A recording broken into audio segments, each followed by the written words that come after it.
Hey everybody, it's Charlie from Daily Motor, and today we're going to put the BMW CEO2 to a real-world use test.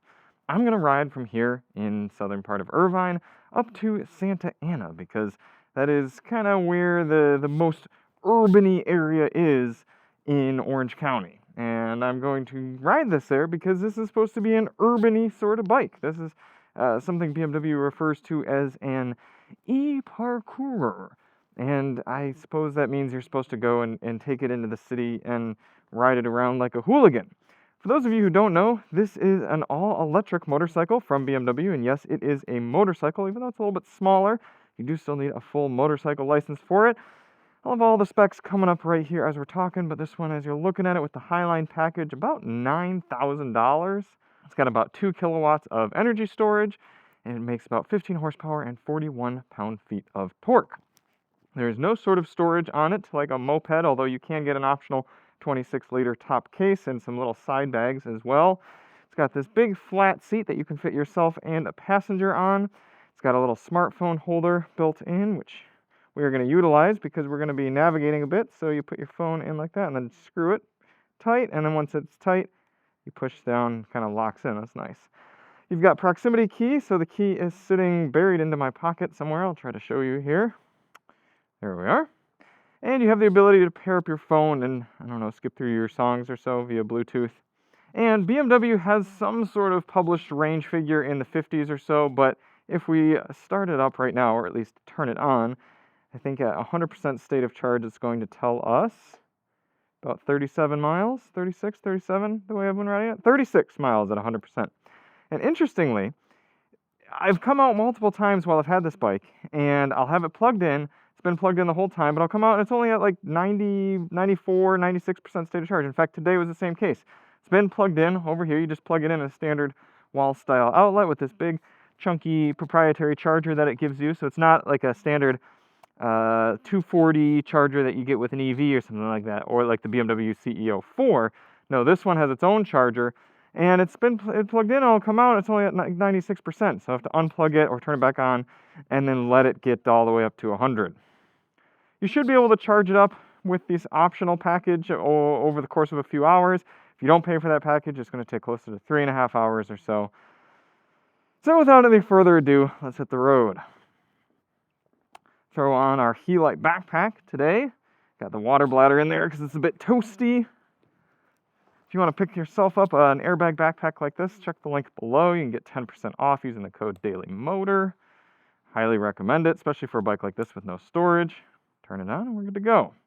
Now, the reason I started in my garage is because I wanted to point out, one, that we're doing this kind of real-world ride and test, but also that you could also e-parkour on the KLX 300 SM that I have right here. And you can also check out videos on it with the link below. This one weighs about 12 pounds more than this bike with a full tank of fuel and costs about, well, depending on how you configure, it's $1,500 to $2,000 less. And it's got a 2-gallon fuel tank. And then this over here is the Honda Trail 125. This costs about half that one, about $3,000 or $4,000 less, depending on what you're going to pay to a dealer at the end of the day. This one will get you 150 or 200 miles or so, and it'll go about the same speed as the CEO2. The CEO2 will get up to about 60 miles per hour, as we'll see here soon, but it won't sustain that speed. It kind of tapers off as the motor gets warm. In fact, I got it into turtle mode once. I think I have some footage. I'll drop it in here, and I was only able to do like 35 miles per hour or so. It's pretty bad. Okay. EWS error. Alrighty, already off to a good start. So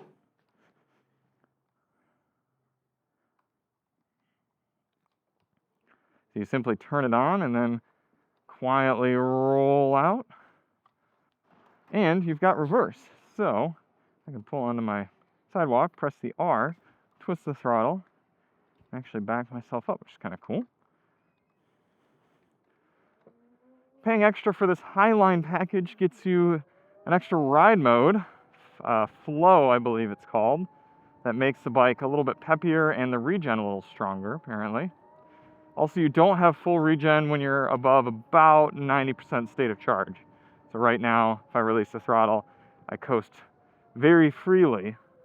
But then once I run down the battery a little bit, I'll be able to kind of regen to a stop. And off we go. Oh, here I left the house. I didn't even reset the trip meter. Good thing we're still at 100%. We'll use the arrow buttons to go up here to our trip. So we got to add 0.2. Oh, it is reset. Trip A is reset. All right, 0.2 miles. Let's reset trip 1 as well, though, just in case. And then we'll reset our miles per kilowatt hour as well. So we've been getting 8.6 miles per kilowatt hour over the time I've had this, and we'll reset our average speed. So a lot of stats going here. The 0 to 30 pickup on this bike is great. You can get away from stoplights a lot quicker than most traffic around you. It does start to peter out a bit after that.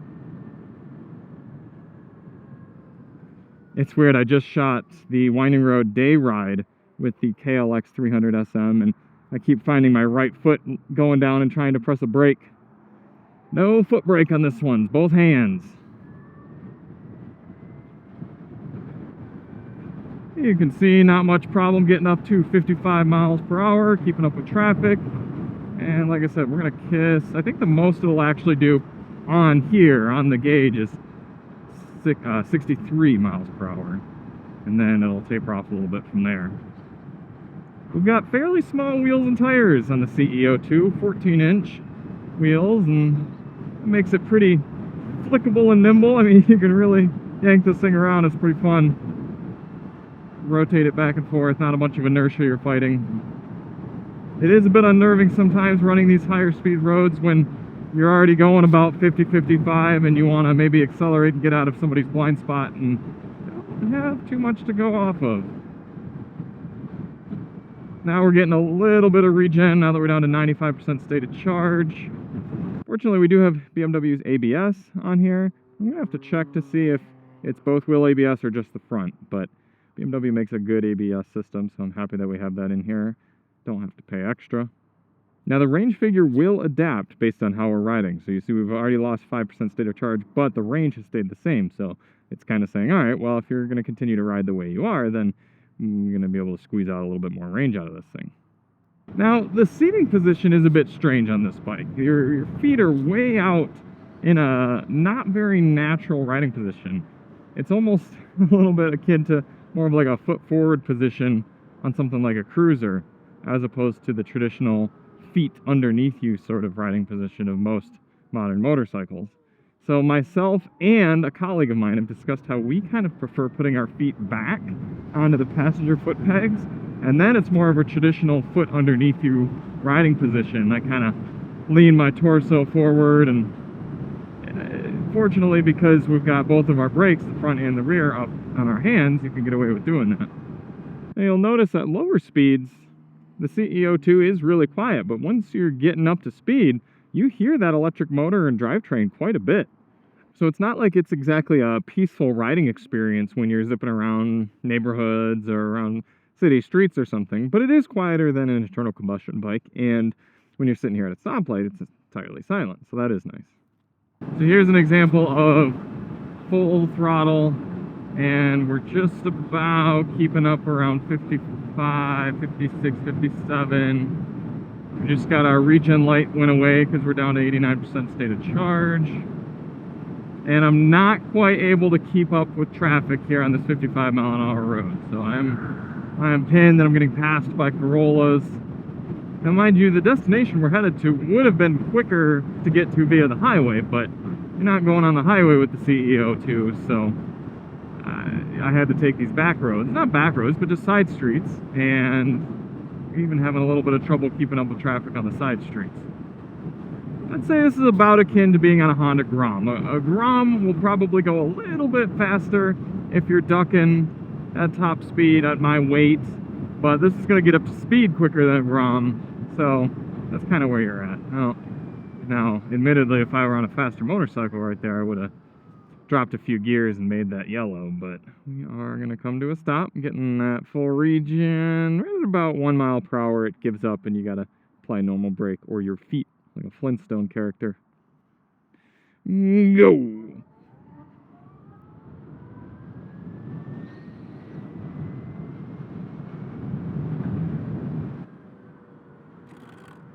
Oh yeah!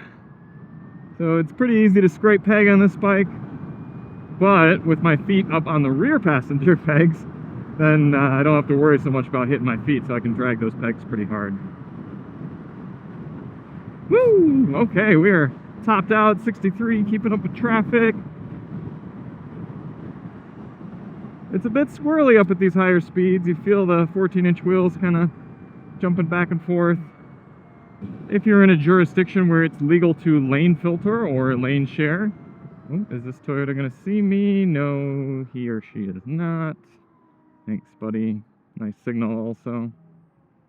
Anyway, it is legal to lane filter here, so I'm going to do that. And of course, the CEO2 is very nimble and svelte, so it's easy to slide through traffic. Oh boy, alright, got a lot of people cutting in today. Now we're dropping down to a little bit more manageable speed limits for the CEO2. About 45 mile an hour road here, so that is going to help our range significantly. Aerodynamics just not in favor of this little bike. We're cruising at 55 miles per hour. And if you lived around a city area where you really were only getting up to 20 or 30 miles per hour on a street, I fully believe you could get 50 miles out of this thing. It's just unfortunately not the reality that I find myself in.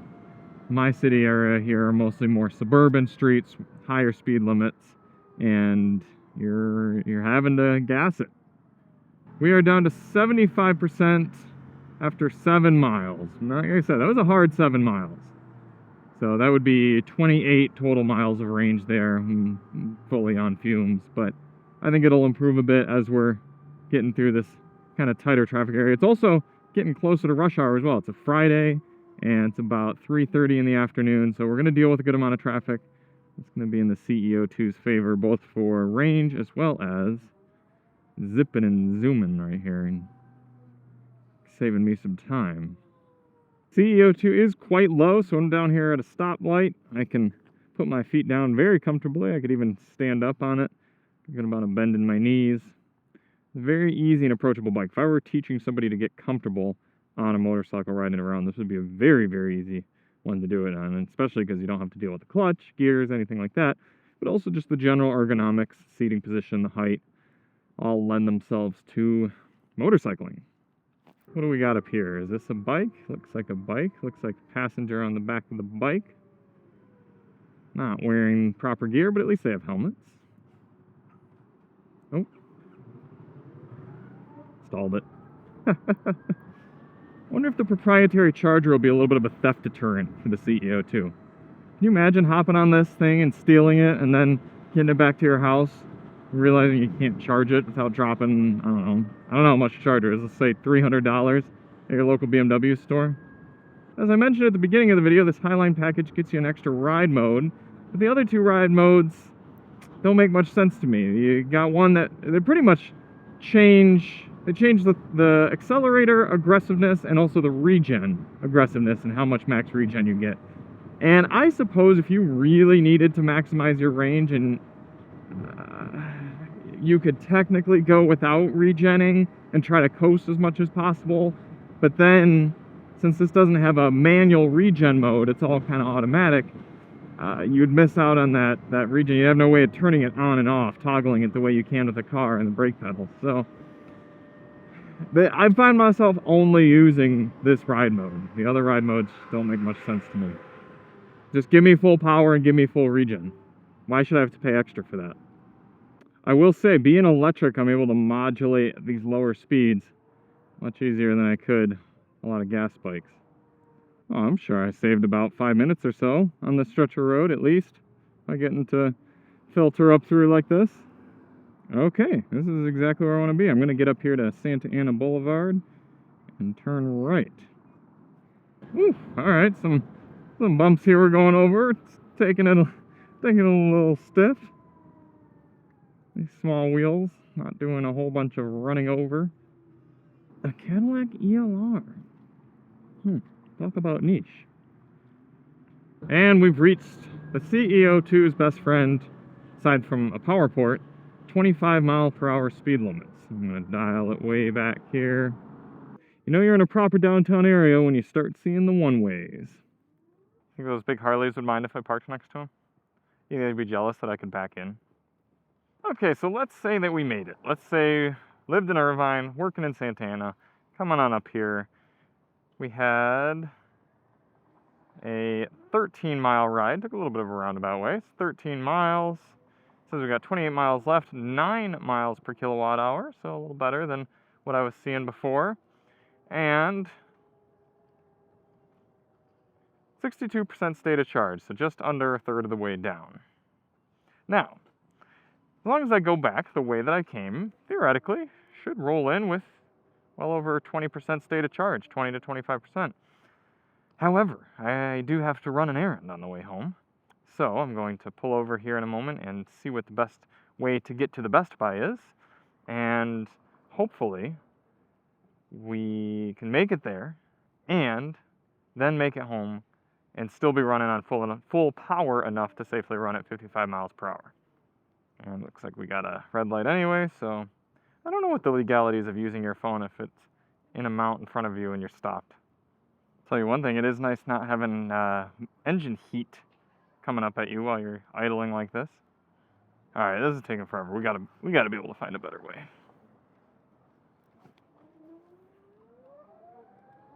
Should we be doing some e-parkouring? Is that what we should be doing?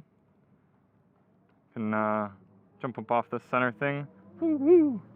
Now, mind you, this is still a 300-pound motorcycle, so I wouldn't say it's exactly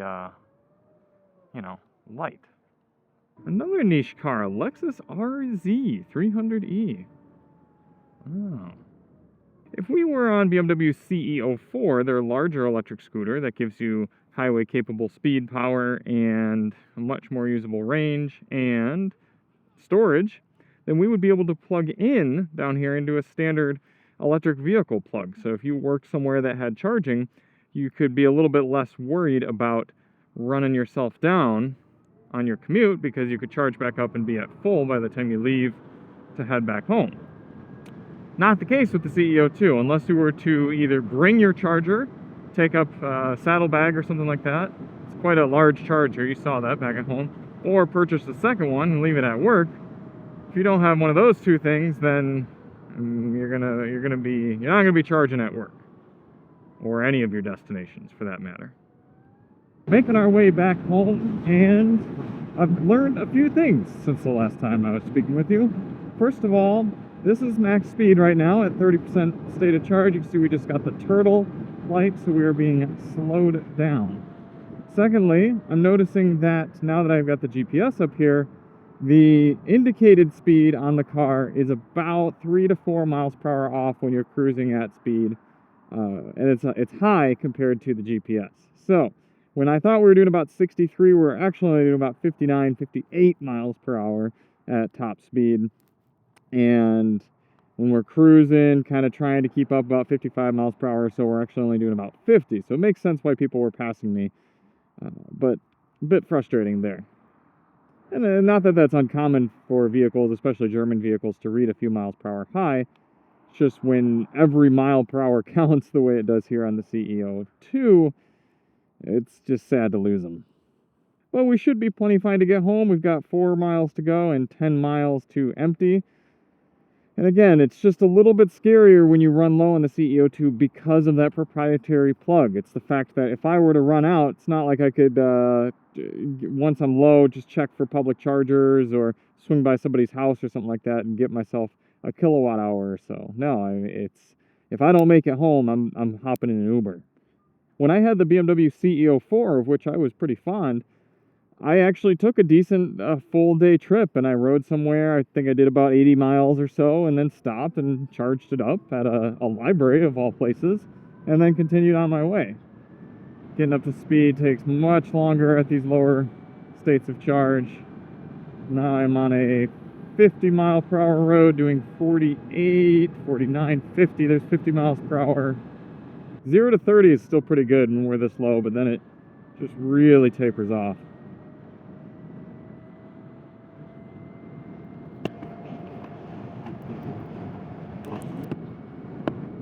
And this is something to consider if you do plan on kind of riding this into work or to school or something and then riding home, that once you're on the last third of your battery here, you're getting this turtle mode. So I am not keeping up with traffic on this 50-mile-an-hour road. I'm going to actually make it over to the right lane in order to let some of these vehicles by a little safer.